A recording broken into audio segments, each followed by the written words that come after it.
Nakaano na yan?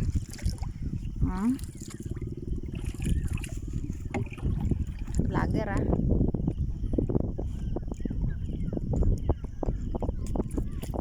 Magandang umaga po. Ha? Dito po kami sa Barangay Algeciras. Ngayong umagang linggo ay mamimisita po kami ng seaweeds na aming tanim dun sa laot. Nagaano yan pa? Aw.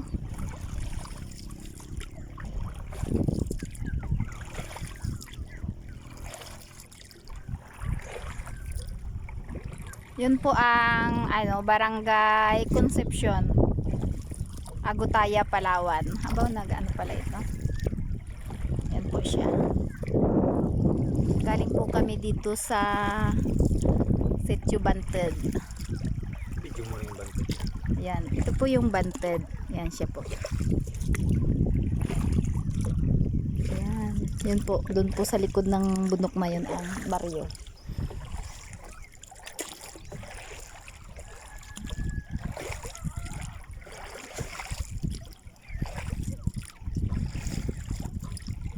Yun pong isla na yun na parang mayroong bulkan sa taas ay Silad.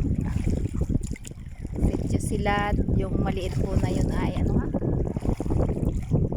Nyamulok.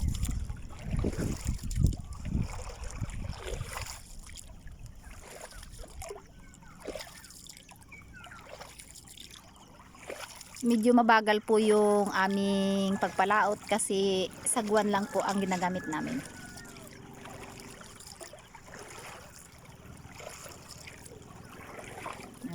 Explore the sea. Yun po yung Barangay Manamuk, Puyo, Palawan. Yun po.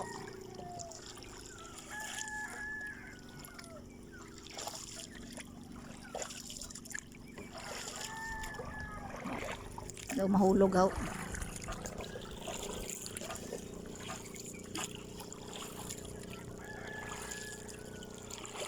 Ba't mayroon nang nakatanim dito sa baybay?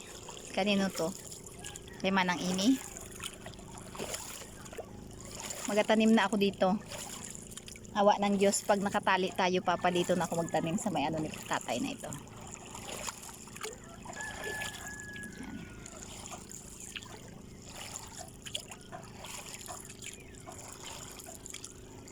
Mabagal po ano. Bagal po kami, mabagal. Yun po yung side na yon doon sa may bubong na green. Yun po. Yun. Doon po yung simbahan ng Banted.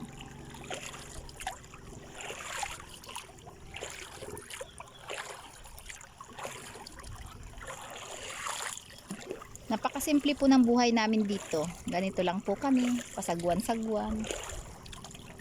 Wow. Ito po palang seaweeds na dadaanan namin ay sakul. Pero medyo po meron po siyang sinasabi na may tama siya kahit pa paano pinapa-recover po dito sa gilid. Sa baybay lang po. Yun po siya. Yung ibang linya po ay wala nang laman. Yan po siya. May kabong. Yun po yung tinatawag dito sa Agutayan na may kabong.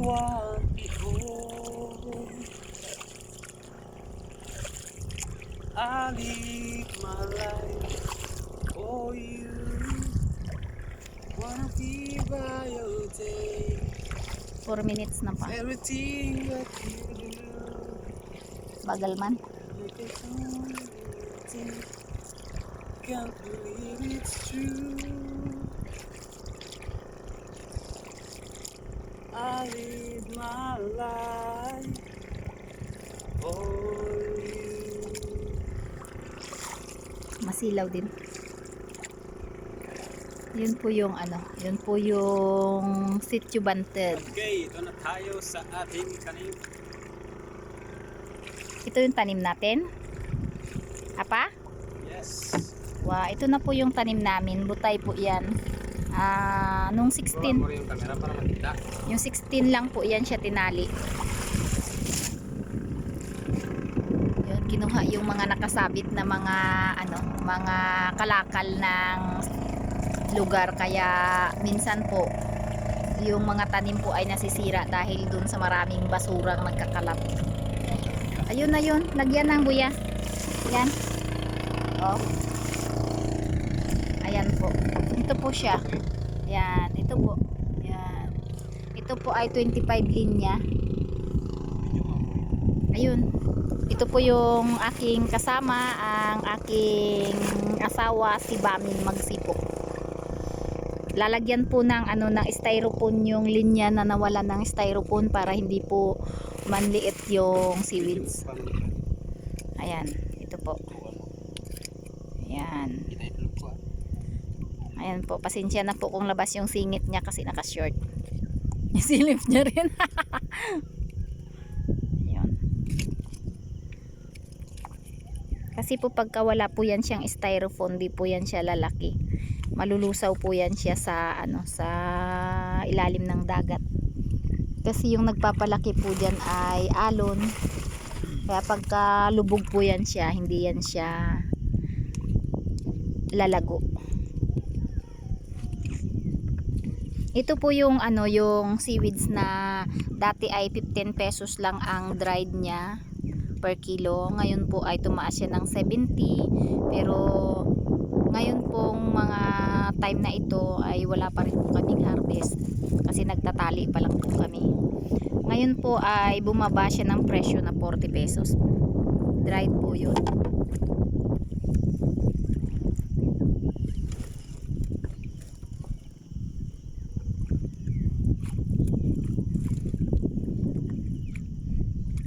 Nakabaliktad. Pasuot mo. Ayun. Ayan, okay naman ang niya. Ayan. Dito lang rin pala malapit. Ito po ay pinatanim ko lang sa pinsan ni Bamin kasi nung time na yun nagtali kami ay nasa Puerto pa po si Bamin. Nag-attend po ng seminar ng basketball league sa Puerto. Basketball league. Ay yun? Barangay league po pala, excuse me. Barangayan.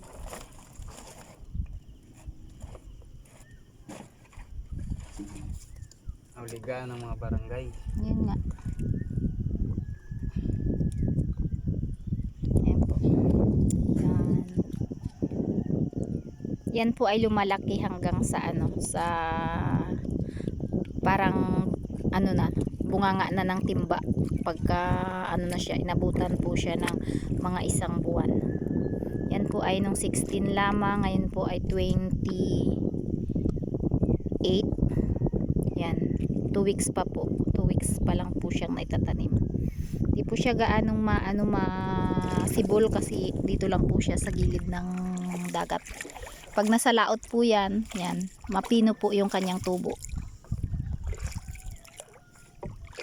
Ito sa atin pa din to?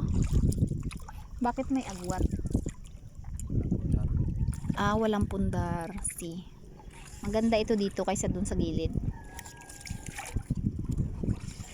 Ito po siya. Ayan. 5. Ayun kay Rigard yun. Puro tunay yan pag sa kanya. Ha? Ting. Sa asawa ni Manang Rosalem. Ayun po yun sa kabila. Tanim po ng pinsan ni Bamin yan. Yan po yung seaweeds namin na tumaas ngayon ng 170 ang per kilo. Dried po yan.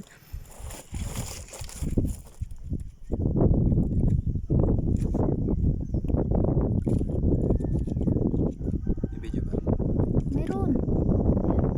Ayun, tutukan mo. Yun po yung tinatawag naming tunay. Yan. Yung maliliit po yung sibol niya. Yan po. 170 ang kilo. Ang butay ay nag 70 pero ngayon pong time na ito ay 40. Bumaba po siya ng 40 pesos per kilo. Yan po siya. Yan, ayan po siya. Ito yung quality na namin. Yan po yung mga sangkap sa paggawa ng goma. Yan. yung isa po, yung kanina na dinaanan namin, yung kulay Tingnan mo yung video Pink. kung saan nakatutok. ay ano, more of food lang po ang naipoproduce na yan. Yan po ay mga goma, tsinelas, yun po yun. Punta ulit po kami sa isang taniman sa pwesto po nila Bamin. Doon po kami pupunta ulit. Mayroon po kami nakaunat doon na ano, na 19 plus 34 53. Ayun po, pupuntahan po namin. Dito lang po kami sa baybay nagatanim kasi pag nasa laot po at medyo malakas, malalaki yung alon, nasisira rin po yung aming mga linya at nagkandalaglag rin po yung tanim. Pwede na. Bigay kayo.